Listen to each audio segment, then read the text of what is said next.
আসসালামু আলাইকুম প্রিয় দর্শক, পুজোর আলাপচারিতায় আপনাদের সকলকে আমন্ত্রণ জানাচ্ছি। নমস্কার, আমি তরুণ ঘোষ। এবার গাঁজাবাজ বলুন, গাঁজাখোর বলুন, যা যা মনে চায় বলে যান, অবশেষে গরিবের কথা সত্যি হতে চলেছে। শেখ হাসিনা দেশে ফিরতে চলেছেন এবং তার সমস্ত প্রস্তুতি এখন কমপ্লিট হচ্ছে।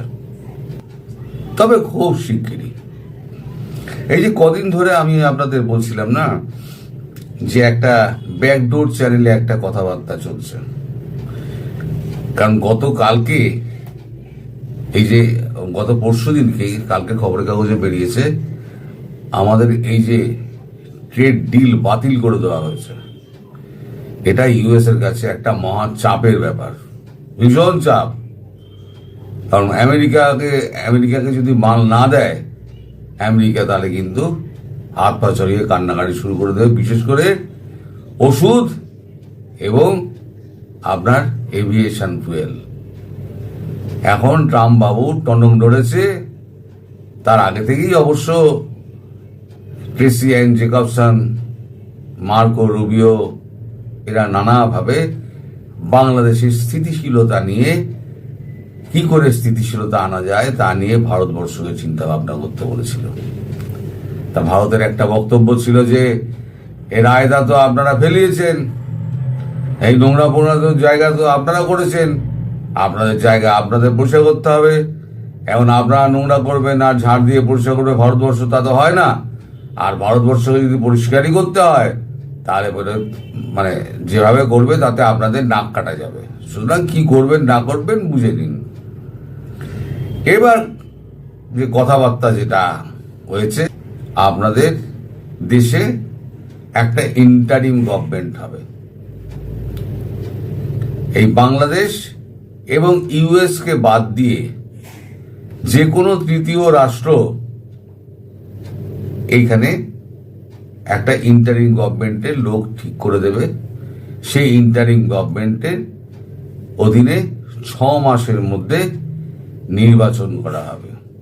আমি বহু আগে বলেছি যে শেখ হাসিনা তিনি চাইলে, তিনি যদি মনে করেন যে আমি ফ্রেশ ম্যান্ডেট নিয়ে আবার আসব, তাহলে তিনি সেটা করতেই পারেন, ভারত আপত্তি করবে না। এটা তার ইচ্ছে। আমার সম্ভবত মনে হয় শেখ হাসিনার ইচ্ছাই পূরণ হতে যাচ্ছে। তিনি 6 মাসের মধ্যে তিনি দেশে ফিরবেন, 6 মাসের মধ্যে ইলেকশন ক্যাম্পেইন করবেন এবং ইলেকশন হবে। ওই ফেব্রুয়ারি আর মার্চের মধ্যে ইলেকশন হবে। তিনি আবার, আমার যা মনে হয়, এখন 20 তো মাথার ওপর থেকে পায়ে নেমে গেছে, এখন তিনি 75 কি 70% ভোট নিয়ে তিনি আবার সিংহাসনে বসতে চলেছেন। এবং এইবার যে শেখ হাসিনা যে ফিরছেন, সেই শেখ হাসিনা কিন্তু পূর্বের শেখ হাসিনা নয়, আমি গ্যারান্টি দিয়ে বলতে পারি। তিনি কিন্তু এবারে কাউকে রেয়াত করবেন না। আর এই যে দলে লোকজন ফিরেছিল না, যত সব জামাতি হিজবুতি সব ছাত্রলীগের মধ্যে, যুবলীগের মধ্যে সব ঢুকে বসেছিল, তাদের তো চেহারা এখন উন্মুক্ত হয়ে গিয়েছে। আমি তো বলি এটা ভালো হয়েছে। ভালো হয়েছে এই কারণে যে শত্রুদেরকে চিহ্নিত করা গেছে। এবার অনেকেই আপনাদের দেশে বলছেন যে শেখ হাসিনাকে উৎখাত করার পেছনে ভারতের একটা মদত ছিল। কথাটা একদম ঠিক না। হ্যাঁ, ভারত কিছু কিছু ক্ষেত্রে ভারত বিরক্ত ছিল, এটা ঘটনা। যেমন তার আশেপাশে যে সমস্ত চরিত্রগুলো ঘুরে বেড়াতো, তাকে ভুল বোঝাতো। তিনি বলেছিলেন গণতান্ত্রিক পদ্ধতিতে আপনি মাঠ লেভেল থেকে লোক তুলে নিয়ে এসে আপনি রাজ্য শাসন করুন, দেশ শাসন করুন, তাহলে আপনার দেশের প্রকৃত মানে যারা দরিদ্র তাদের কাছে অবধি সেবাটা পৌঁছবে, যেটা আমাদের দেশে আমরা করে থাকি।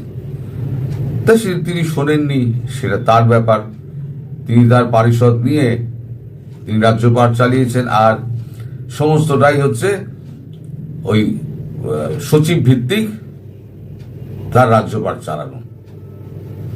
এখন সচিবরা দেখবেন কোনো আবিষ্কারের মধ্যে কিন্তু সচিবরা নেই। পৃথিবীতে যত আবিষ্কার হয়েছে কোন সেক্রেটারি, কোন ডিরেক্টর এরকম লেভেলের লোক করেছে? কাউকে দেখবেন না। তাদের মস্তিষ্ক আলাদা। আর সেক্রেটারি, এই ডিরেক্টর, যে লেভেলের সচিব পর্যায়ে লোক থাকে না, এরা শুধু এক্সিকিউশন করে, যা বলে দিল সেটা এক্সিকিউট করে দিল, এর বাইরে তাদের আর কোনো রোল নেই। ফলে যে আপনাদের দেশে যে ঘটনাটা ঘটছে, যে ভারতের একটা হাত ছিল, ভারতের এরকম মতো কোনো হাত ছিল না। ভারত যদি চাইতো অনেক কিছুই করতে পারত, কিন্তু ভারত ওদিকে ফিরেই তাকায়নি। এই যে আপনারা বলেন না পদে পদে এই রয়ের লোক, ওই রয়ের লোক, রয়ের লোক যদি এত অ্যাক্টিভ থাকতো তাহলে 2024 হতো না। সম্পূর্ণ ব্যর্থ, আমরা স্বীকার করছি। সম্পূর্ণ বাংলাদেশের এই ঘটনার ব্যাপারে ব্যর্থ। তার জন্য আমাদের এখানে রয়ের প্রচুর লোক মাথা থেকে একেবারে পা অব্দি সমস্ত চেঞ্জ হয়ে গেছে। কি করে এই ঘটনা ঘটলো? এই ব্যর্থতা ঢাকবে কি করে? ফলে যে আপনাদের সব কন্ট্রোল করেন নাই, পাকিস্তানি আর বাংলাদেশি কিছু আছে, সবকিছুতে রয়ের লোক। দেখেন, কেউ কিছু উল্টো কথা বললো তো রয়ের লোক বলে দাগিয়ে দিল, তো সেটা ঠিক না। এর মধ্যে ছিল না। বাংলাদেশ যেটা হয়েছে, বাংলাদেশের স্বতঃস্ফূর্ত একটা আন্দোলন হয়েছে, এবং সেই আন্দোলনে যারা সাধারণ মানুষকে ভুল বুঝিয়ে নামানো হয়েছিল তারা এখন ভুল বুঝতে পেরেছেন, কিন্তু তারা প্রকাশ্যে অথবা লজ্জায় তারা স্বীকার করছেন না।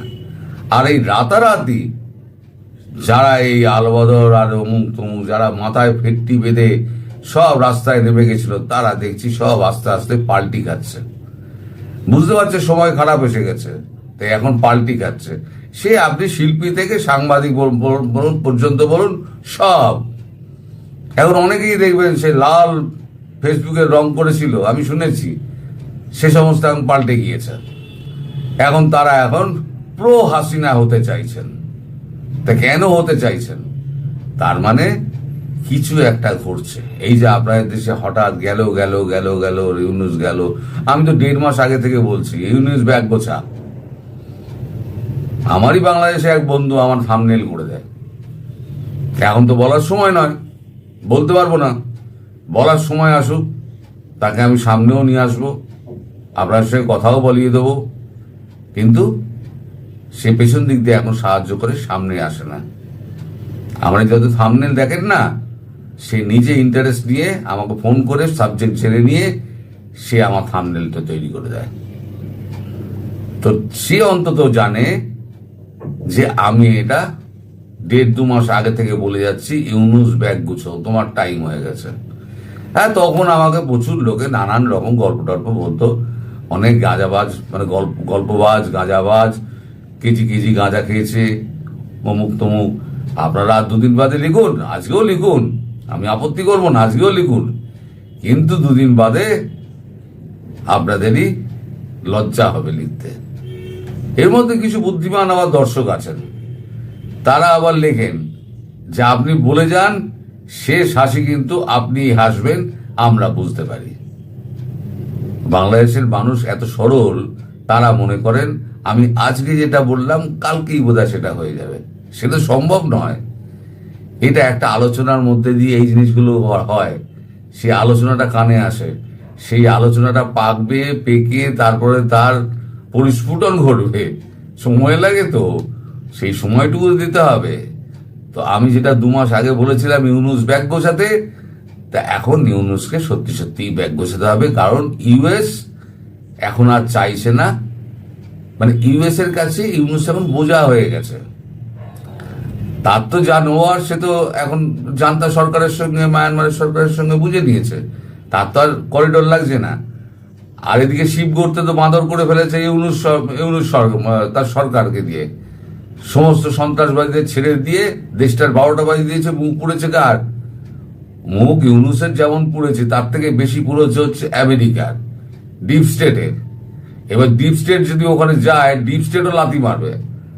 এখন শোনা যাচ্ছে তিনি হয়তো ওই টিউনিশিয়া এই সমস্ত কোনো জায়গায় গিয়ে হয়তো আয়ারল্যান্ড, টিউনিশিয়া, এই সমস্ত জায়গায় গিয়ে হয়তো উনি মানে আশ্রয় নিতে পারেন। পাকিস্তানে যাবেন না, নিশ্চিন্তে থাকুন। এত পাকিস্তান প্রেম তো, এই যে আপনাদের বাংলাদেশি যত জিহাদি আছে কেউ পাকিস্তানে যাবে না। এখন বঙ্গোপসাগরে ঝাঁপ দেওয়া ছাড়া তাদের আর কোনো উপায় নেই, কারণ শেখ হাসিনা বলে দিয়েছেন এবারে আমি কাউকে ছাড়বো না, কাউকে ছাড়বো না, এবং না ছাড়াই উচিত। এই যারা এই চক্রান্তের সঙ্গে জড়িত তাদেরকে ব্যবস্থা করা। আর একটা কথা, সেটা হচ্ছে এটা হবে কি করে? এটা হবে এই করে যে আপনাদের যে সেনাপ্রধান, সেই সেনাপ্রধানকে ইউনাইটেড স্টেটস অফ আমেরিকা তাদের প্রতিনিধি মাধ্যম একটা বার্তা পাঠিয়ে দিয়েছে, সব ঠিকঠাক করো, সব ঠিকঠাক করো, শেখ হাসিনা ফিরছেন। ঠিকঠাক যদি না হয় তাহলে কপালে কিন্তু ওয়াকারের দুঃখ আছে। এমনি ওয়াকারের কপালে খুব দুঃখ আছে, জানি না শেখ হাসিনা হাতে পড়লে কি হবে, কিন্তু আমেরিকার কথা না শুনলে ওয়াকারের উপায় নেই। তাই আজকে আমি খবর পেয়েছি সকাল সকাল নাকি দরবার ডাকা হয়েছে। দরবার ডেকে তিনি বিশ্লেষণ করবেন সামগ্রিক পরিস্থিতি, এবং সেখানে 3 বাহিনীর প্রধান আছেন, তারা এখন সলাপ পরামর্শ করে তারা এখন যা ব্যবস্থা করার ব্যবস্থা করবেন, এবং ব্যবস্থার উপরে নজর রাখবে ভারত। যদি ব্যবস্থা ঠিকঠাক হয় তাহলে পরে শেখ হাসিনাকে ঠিক সময় মতো এখানে এনে পৌঁছে দেবে। আর যদি ওয়াকার ইউনুস যদি কোনো রকম গন্ডগোল করে তাহলে ভারত কিন্তু ইউএস এর কথা আর মানবে না, তখন ভারতের মতো ব্যবস্থা করবে। আর যাই হোক না কেন, সেটা আমার মনে হচ্ছে সেপ্টেম্বরের মধ্যেই হয়ে যাবে। এতদিন আমি আপনাদের বলিনি, আজকে আমি বলছি, যা হওয়ার এই সেপ্টেম্বরের মধ্যেই হয়ে যাবে। আপনারা এখন অপেক্ষা করতে থাকুন আর চা মুড়ি নিয়ে খবর দেখতে থাকুন। ভারতীয় চ্যানেল দেখবেন, আপনাদের চ্যানেল দেখবেন না, সব ভুলভাল খবর বলে বেড়ায়। এরা কোনোটা সত্যি বলে না, শুধু ভারতের নিন্দা করছে। পাকিস্তানের সৈন্য ভারতে ঢুকে গেছিল, ভারতীয় সৈন্য ফ্ল্যাগ উড়িয়ে পালিয়ে যাচ্ছে, এই সমস্ত অনেক তো গল্প ছাপা হয়েছে, বলা হয়েছে আপনাদের মিডিয়াতে। বাস্তবিক কি তাই হয়েছে? এখন তো সব খবর পাচ্ছেন। ঠেঙিয়ে বিষ জেলে দিয়েছে, আবার ঠেঙাবে, সেপ্টেম্বরে আবার ঠেঙাবে।